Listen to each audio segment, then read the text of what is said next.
Yeah, we are in these sessions we have said that ego, we should not be egoistic. That's a mind which is which is conditioned. So, but ego is done because we feel incomplete from within. To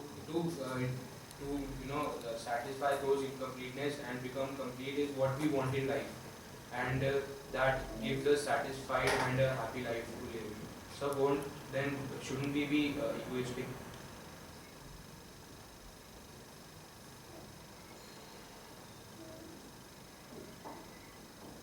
What exactly is the logic? That we should be egoistic so that we continue feeling incomplete?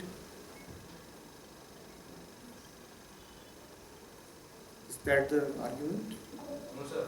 So, if ego is giving us completeness, so shouldn't we? It's like saying that disease is giving me health. It's like saying that disease is giving me health. Is ego giving you completeness? Or is ego itself a continuous feeling of being unwell, of being incomplete and lacking and small and unworthy? How can a feeling of unworthiness give you worthiness? How can a feeling of incompleteness give you completeness? So knowing that we are incomplete will take us to the completeness. Yes. We will want the completeness. Yes. When we know that we are incomplete. Yes, and all of us want completeness. Yes. Yes. That's why we Yes, will right, want right. that. How will you go to the completeness? By knowing the areas where we are incomplete. Hmm. First step is that knowing where we are incomplete. Right, right. Then trying to improve ourselves. Do something about it. something. So, I know I'm incomplete. There is some kind of a hollow here. And I'll try to fill it up. That's how I'll move towards completeness. That's how the thought is going, right? Do you see that happening?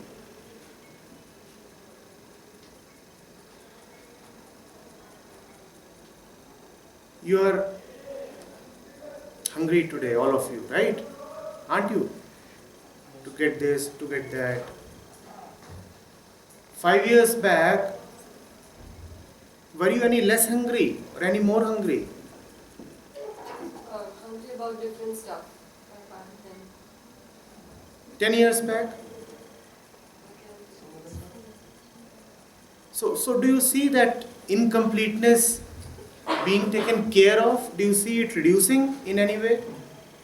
so it's being replaced.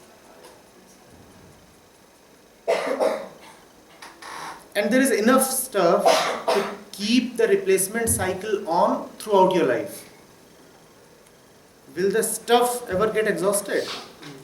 Will you ever become hopeless? Do you see people coming to a point where they say no more replacement? I have come to know that this incompleteness is chronic. It cannot be healed. Have you ever seen anybody coming to a full stop? Does that happen usually? Or does the cycle keep going and going and going?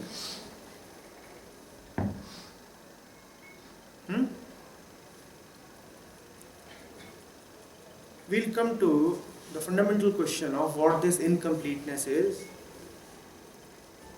and how to move towards completeness.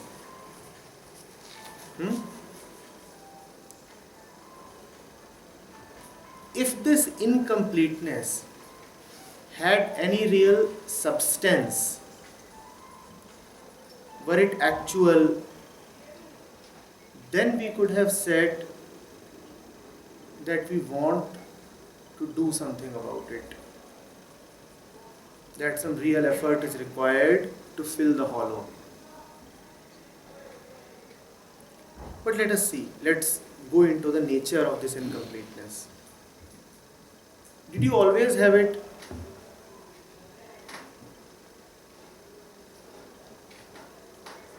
Were you born crying, I am incomplete, incomplete?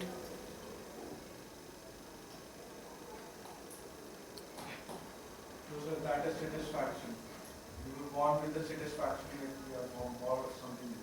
But as we started seeing world, we became unsatisfied with the things that others have. This is an acquired sense of incompleteness.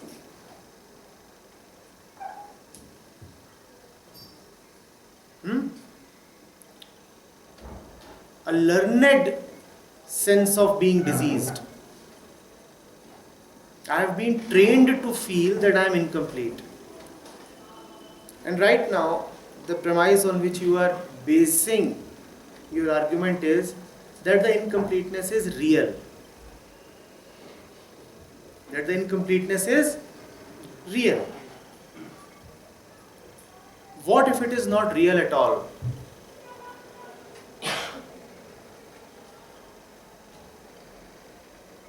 You know, a healthy child can be made to believe that he is sick, that he is suffering from a deep illness, and that he should work very hard to treat himself. Cancer of the marrow. And the child is innocent. He simply believes. And he has to believe because everybody is telling him the same thing. Whichever direction he looks, whichever voice he hears to is telling him the same thing. You are sick. The child simply starts taking treatment to cure himself. And what kind of treatment? Chemotherapy. You know what chemotherapy is? It kills you. It's basically a poison. In killing the cancerous cells, it also kills everything that lives within you. So even if you survive, you emerge very thin, very frail. Your entire system suffers a lot. So you start taking chemotherapy without even inquiring whether I really suffer from malignancy.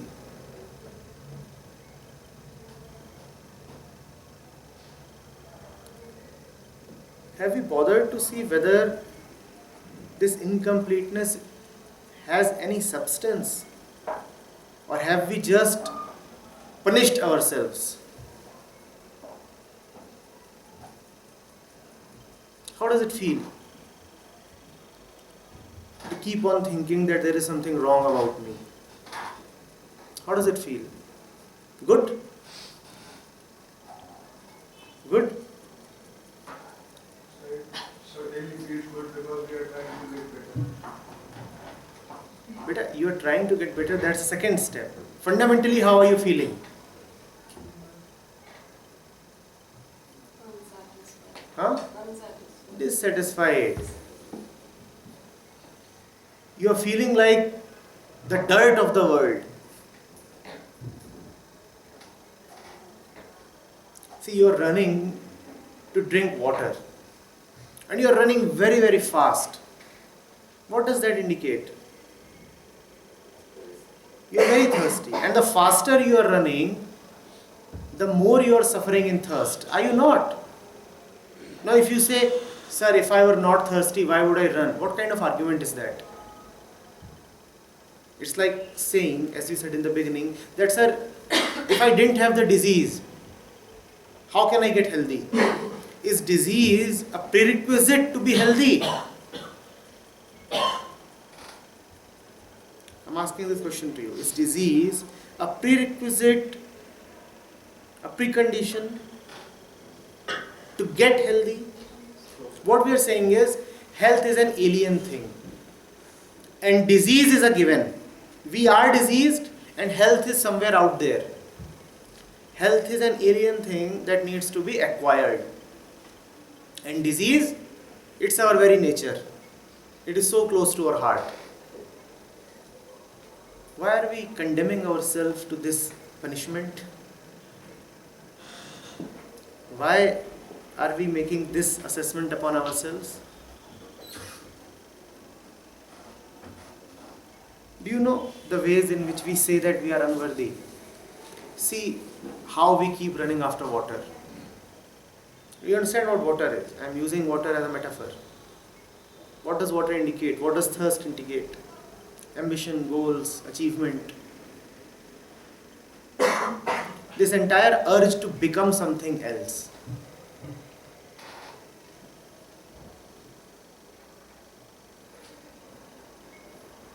In a deep sense, we all have been taught to hate ourselves. And the proof of that is we want to become something else.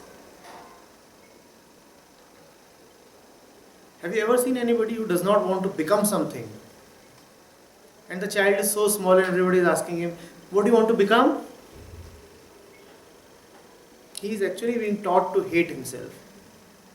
Become something else. How can you remain like this?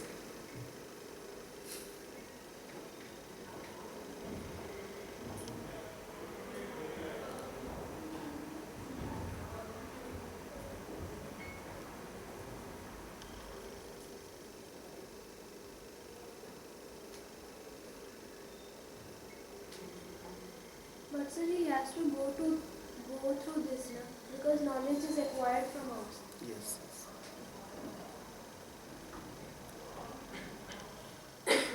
Knowledge is acquired from outside.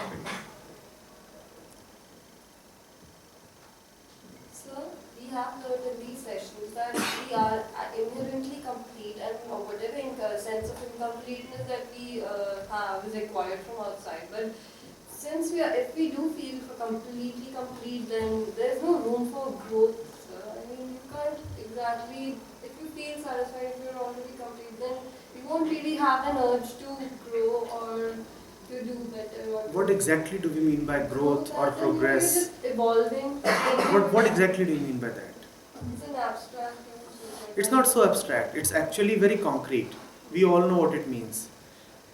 When you say that your neighbor is growing or progressing, what do you mean? You very well know what you mean. What do you mean? Monetarily, financially. We're kind of comparing ourselves. What do you mean when you say that a country is growing? More skyscrapers. So it's not at all abstract. It's very, very material.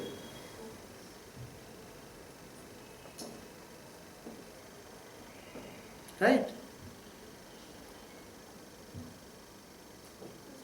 There's something about emotional development as well. So What do you mean by that? you can't, as a child, you don't really get all the concepts that you know as an adult. Yeah, she talked about knowledge. Everything that you come across, suffering, pain, love, everything. As a child, your brain is too immature to actually make sense of what's happening around you. Yes. And when you grow up, and that's the process of, in the process of growing, you get to know, you experience stuff, Yes. and then you get to grow. Right. So as a child, you are bound to absorb a lot of inputs that are given to you. For how long? Very right. It's the fate of the child to be like a sponge and keep sucking inputs that are available to it. For how long? How long is one so helpless that he can't make sense of what's going on?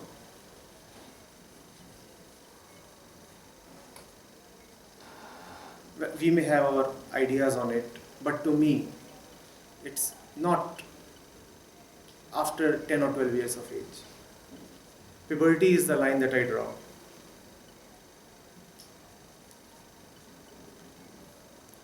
Around that age, 12 years, a point must come when one must start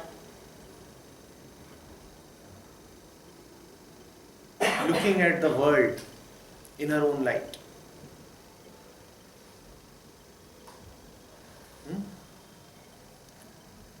By that time, one is no more optionless or helpless. I'm not talking of a 4-year-old or a 6-year-old or even an 8-year-old. But a 12-year-old, it's reasonable to see that nature, physical growth, the very development of the brain apparatus has brought him to a point where he can now understand. Where he should now start giving up the crutches. And that is growth. But That the is learning growth. has got no age. Yes, so Yes. learning is What do you mean by learning? Is it acquisition of knowledge? Whatever you've learned, you are relearning. You're actually seeing it in your own light and getting your perspective of that thing. So you are. Wonderful. But do you need to feel diseased to learn? But if you are complete, then you don't feel that the urge to. You've already accepted. Lovely. Lovely. Let's go into this. It's a beautiful thing to inquire. Learning can happen only when you are feeling incomplete. In a feeling of fullness and health, learning cannot happen. Does that even sound right? Doesn't, but it's like you cannot learn a thing you think you know, so that's Is fullness about thinking that you know already? Is that what is meant by health? Does a healthy man keep thinking that I know, that I already know? Is that what completeness is about? And when you are feeling so incomplete, can you really learn? What is it to learn? To learn is to feel secure from within so that you can pay attention to what's going on. If you are caught in your inner struggle, can you pay attention to the word and even acquire knowledge? When you are tense, can you be very productive? When you are gripped with the fear of failing, can you read a book? What happens in the examinations when you start feeling nervous? It depends upon the examination. If it's an examination that involves rote learning, that kind of an examination, you might somehow scrap through. But if it's a real examination, totally unpredictable, like life. Life is an examination which is very unpredictable. No question is ever repeated. And the questions demand fresh, creative, original answers. Then nervousness will simply kill your ability to respond. Do you see this?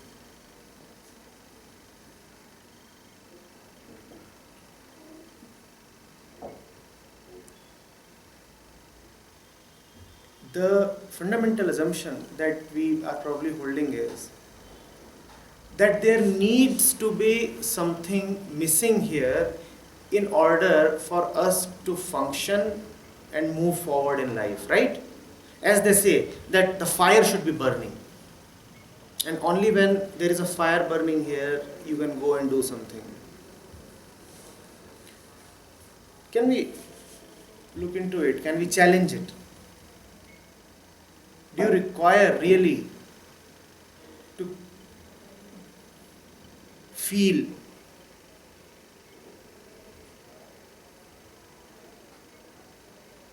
short of something or small or deprived in order to live?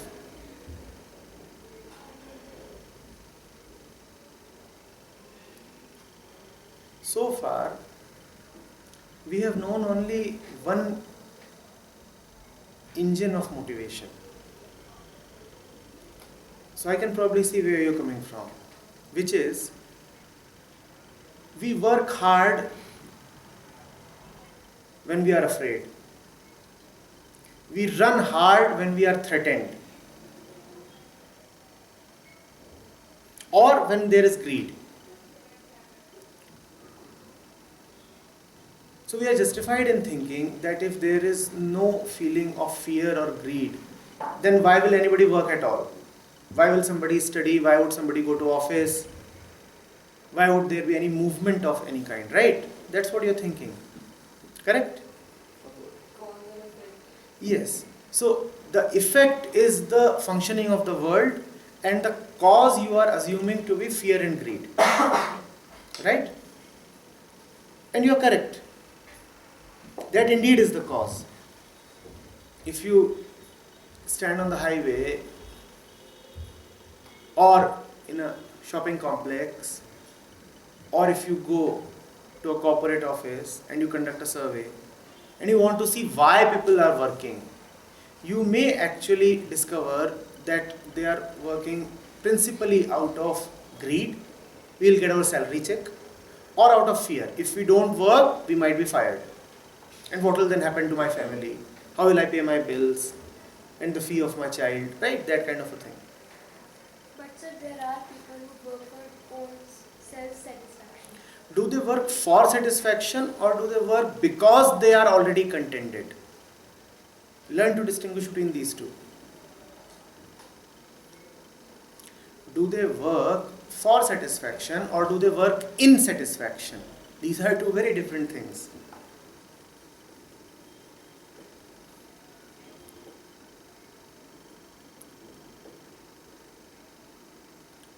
"990 out of 1,000 people we have seen work because they are dissatisfied. Greed and fear, as we are just saying. But is it not possible that somebody works because he is already contented? Somebody works because he is already contented. Is it not possible?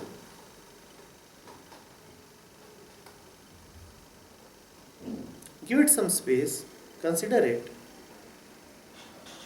and ask yourself whether it has never happened to you that you have acted not to get something, but because you have already gotten so much. Most of the times, most of the people act feeling they don't have anything. It's like a beggar going to office.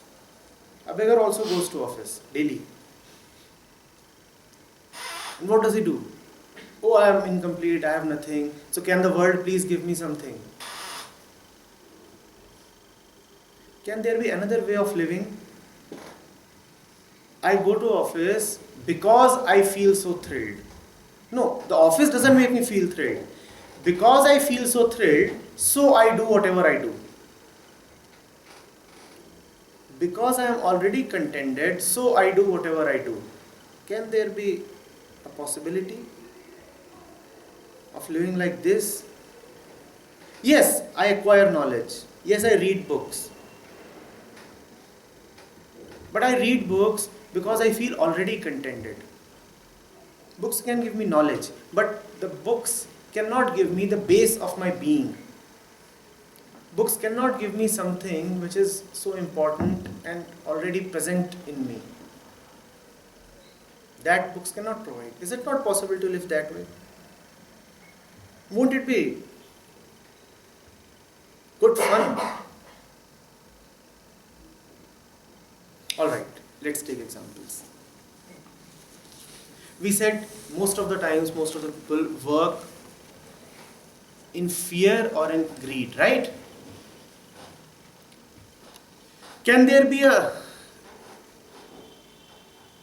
second engine from where your energy comes? That is our primary engine, right? Fear and greed.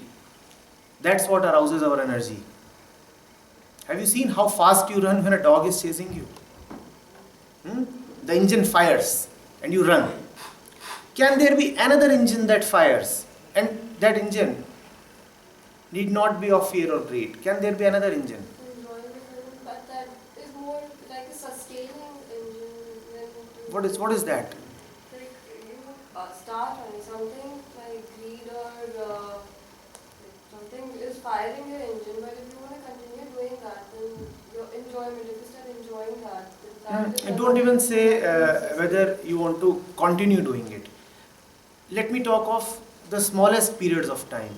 1 minute, 30 seconds. Have we known it? Have we known functioning without wanting or without being afraid? No greed, no fear, yet I am functioning. then what will be the center from where we operate? Then what will be the name of the engine? Yes. Have we known that?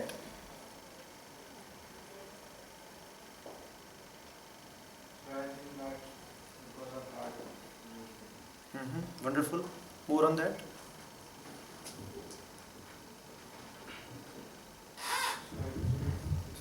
Like it provides satisfaction. Does it provide? If it is providing me satisfaction, then it is greed. That's what greed is. Something is being provided to me. So now, no more. Can there be something else where you do something for no reason at all? It is not giving you anything, yet you want to do. So it is kind of a third kind of conversation. What could that be? I'm pretty sure you know of it. And I'm so sure that you have lived that way, even if for the brief first period of time. But you surely lived in it. What might it be? You don't want anything, and you're not afraid of anything, yet you are functioning, and you are functioning intelligently, you are working hard, and you are, and you very well know that you will not get anything. And you also very well know that you are not afraid of losing something, yet you are functioning, and you are functioning beautifully. Like everybody is doing so I'm doing. Like everybody is doing so I'm doing. Now you are afraid that you don't want to fall out of line. Right? You want to confirm. The entire world is going this way. How can I be an outlier? So that is fear. We are not aware of that. Something else.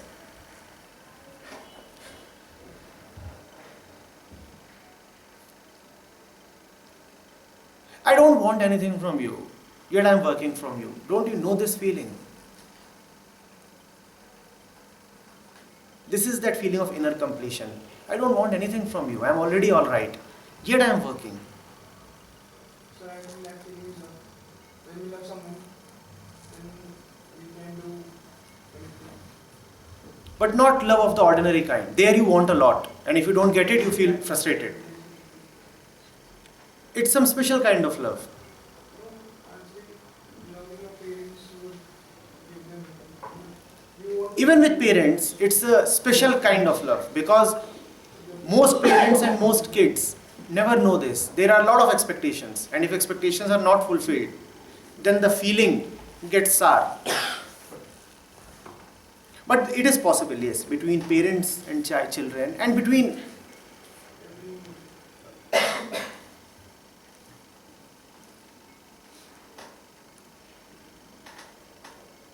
have you seen small kids dance?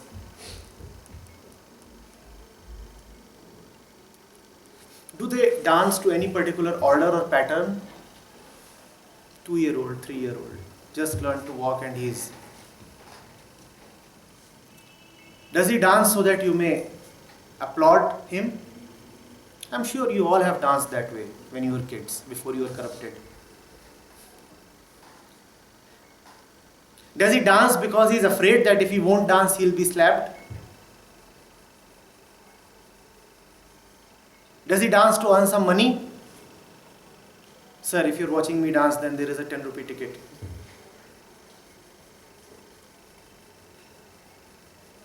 Do you see what I'm coming to?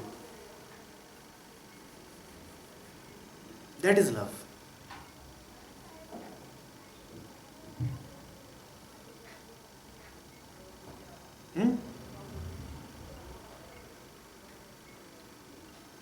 Have you not come across situations, moments in your life, when for no reason your heart is so full that even if you lose all your money, it won't affect you too much?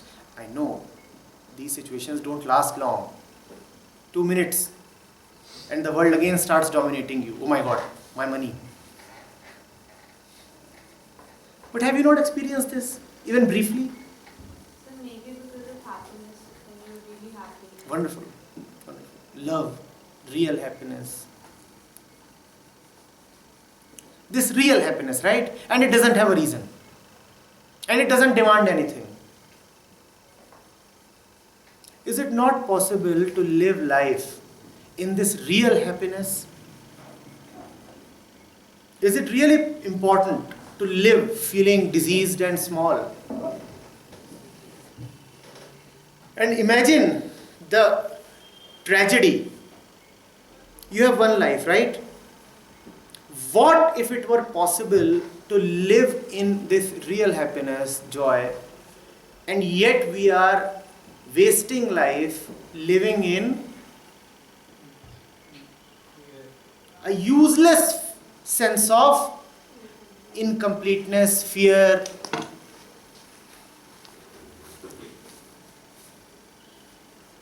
you're basically stating that happiness is a default state for us. Nice, well said. So, but then why are we inherently attracted to stuff that actually is bad for us? Like, why does the bad stuff attract us? If it is a default state, then why do we constantly deviate from that default state? You are born with the tendency to deviate. Now it depends on your surroundings. That tendency can either enlarge, fructify, and dominate your entire life, or that tendency can be cured and healed so that you return to your default state. Are you getting it? You have a default state, but you also have a tendency to deviate from it.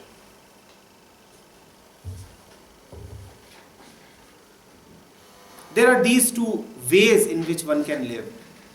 Either keep deviating and find that your time is up, or live in a way that cures your deviations, that treats your tendencies, and you return to your default state.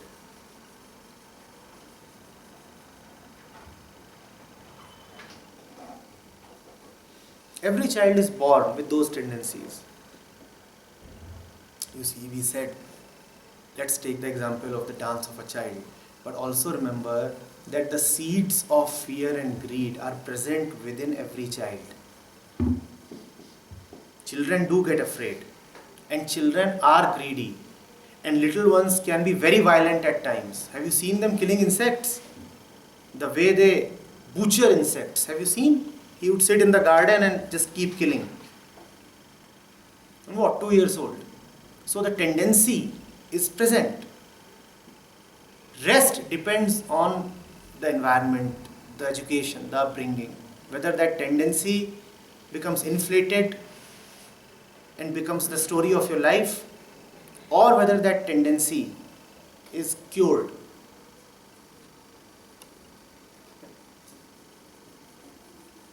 So if you're born with it, then what's the need to cure it? I mean, isn't it something in our nature itself? The only need is the need to get rid of suffering. The more that tendency dominates your life, the more you suffer. And suffering is not your nature. The proof of that is you don't like to suffer. Do you like to suffer? So suffering can't be your nature. And if you keep going by these latent tendencies, then you keep suffering more and more.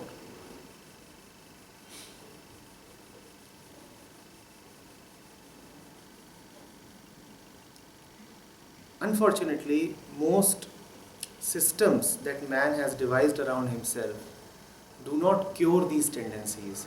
They fan these tendencies. So you already have it within you to feel greedy. And then there are 1,000 hoardings around you that are intended to make you more and more greedy. You already have it within you to become afraid and insecure.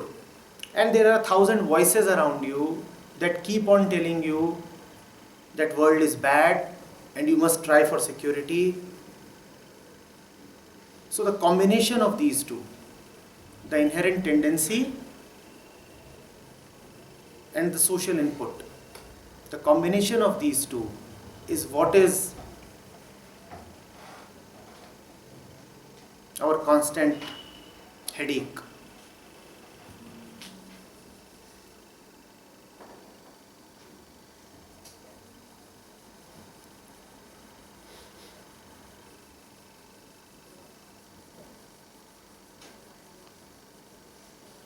What do you want to do about it, if anything?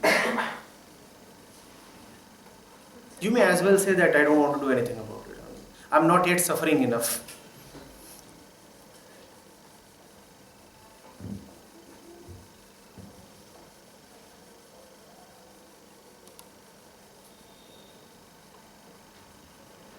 What to do about all this?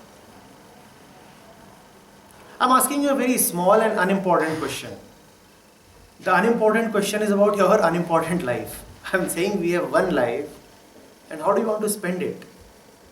Such an unimportant question. Happily.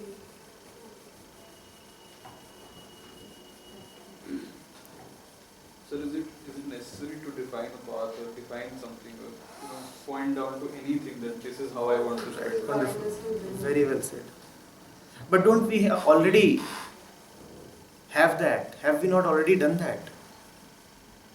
Have we not already defined a path? Not only path but multiple paths.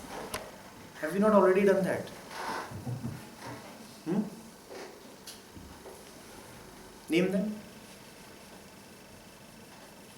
Education wise. And in every way we are living a predefined path, a prescripted story.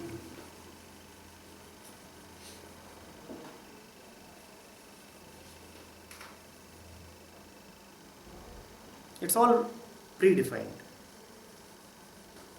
It's well known what you are going to do between 25 and 30 years of age, between 30 and 35. It's well known approximately when you're going to retire. It's well known in what kind of locality you're going to put up.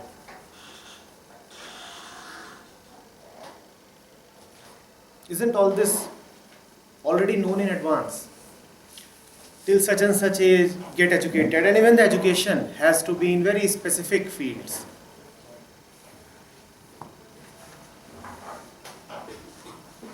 If you are in India, the probability that you will want to take a degree in music or in painting is major.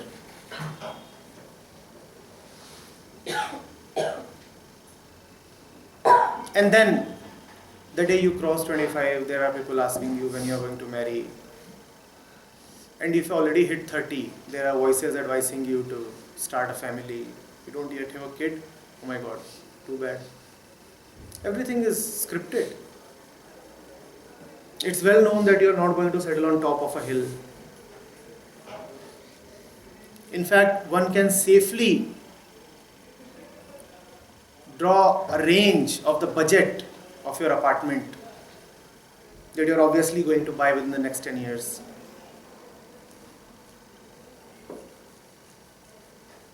There are very few of you who would have 0 kids, and there are very few of you who would have more than 2 kids. So it's well known how many kids you're going to have. Somebody else has already scripted all that. Your degree, your office, field of work. In fact, horror of horrors, it is also already known what kind of partners we are going to choose. Your brain can be analyzed to more or less accurately predict whom you would like as a life partner. It all depends on your conditioning. It so very much depends on your conditioning. It can be predicted that you will like a face and a background and a personality of this kind. It's already well known. Now what's there to live when everything is predefined?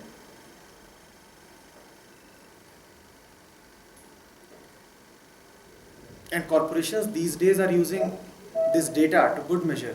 For example, insurance companies are able to figure out which customers are likely to feel most insecure, and insurance agents then target them directly.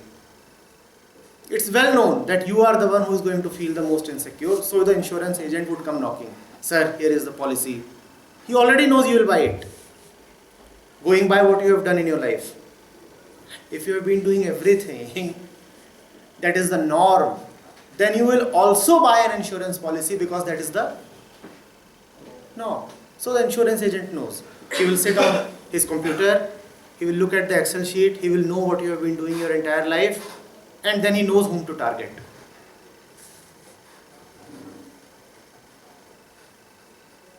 So it's pre-scripted.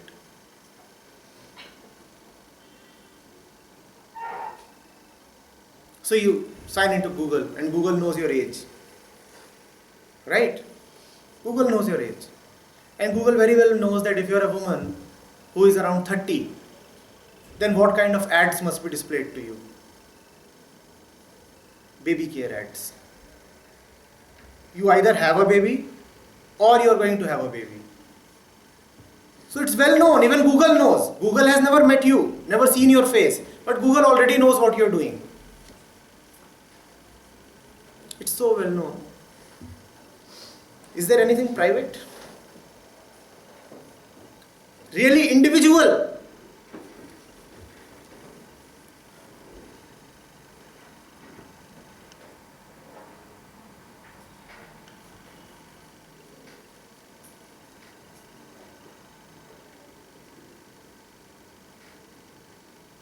Have you seen this? That the advertisements that you see in your mailbox are targeted advertisements.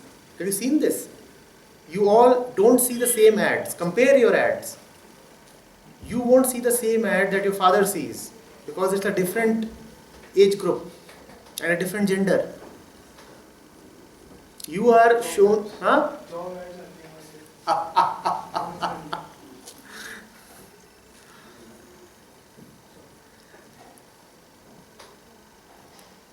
And if they get to know that you have passed out of college without having a job, then the job ads would increase in frequency and decrease in salary.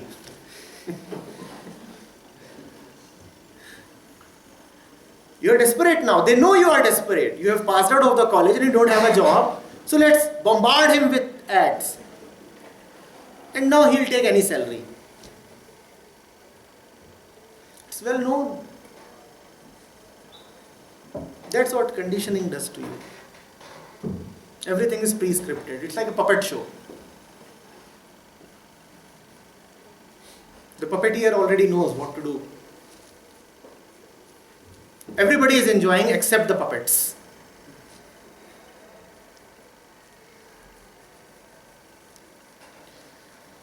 We use that beautiful word.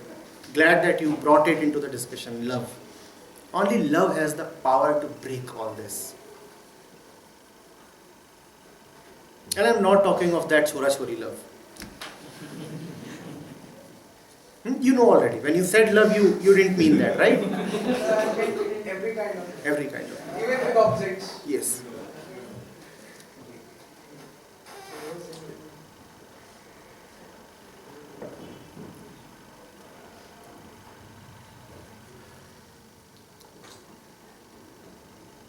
The expression of love would always be felt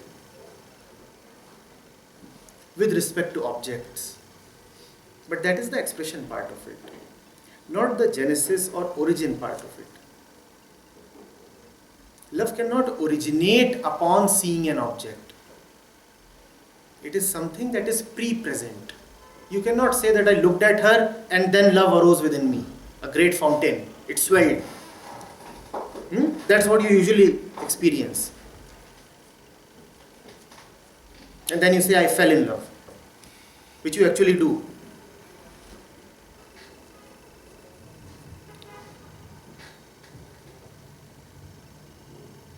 That kind of a falling will not help. That is not the power that I am referring to.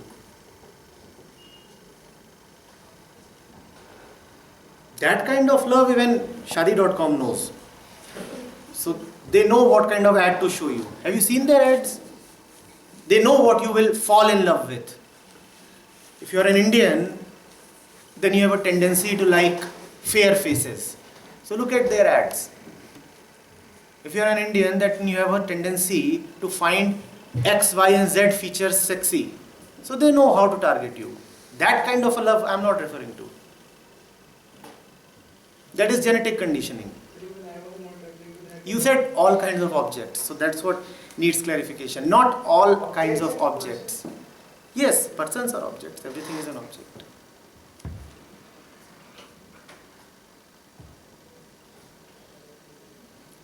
Love does not arise due to objects.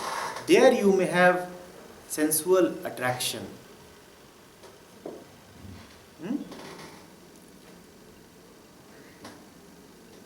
That is the functioning of the same ego that you started the discussion with. Ego means I am, what was the word you used? I am Incomplete. And attraction means if I get that object, I will start feeling complete. That is not love. That is just ego. What we normally call as love is just ego. Because that love is dependent upon the feeling that I am incomplete. So if you come to my life, then there will be a great blossoming and everything will be festive. That cannot be love.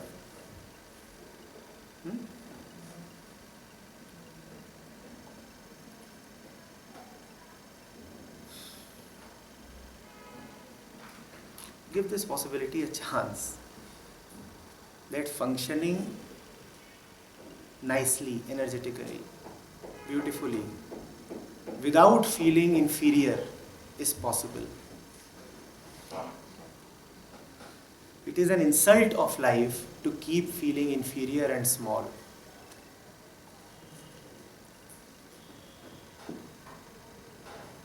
And never forget that whenever you are given a lesson in gaining superiority, what you are de facto being told is that you are become superior. What does this statement imply? That you are? But you have great regards for people who tell you, go ahead, climb, rise, grow, progress, gain superiority. You never ask them that why are you insulting me so much? You never ask them. Am I so inferior that you must constantly tell me to grow up and progress? Am I so ugly that you are constantly telling me to make myself up and appear beautiful? Isn't makeup an insult?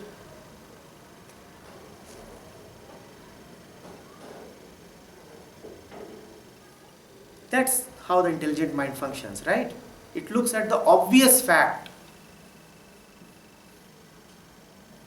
If somebody is constantly telling you, go please brush your teeth, and again you go close to her and she says, go brush your teeth, what does this obviously mean? Your breath stinks, don't you see? And the world is constantly telling you, go wash your face. You're not all right. And you take that as a compliment. Oh, these are my well-wishers. They are telling me to wash my face. What's so wrong with your face? You never ask that. What's so wrong with my face?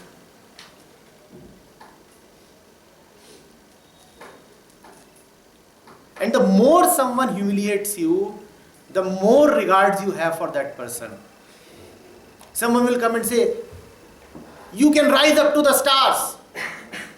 Don't you see it means that right now you are in the gutter? But you will say, this one, this man. Why do I need to rise up to the stars? What's so wrong with me? You can attain this and that.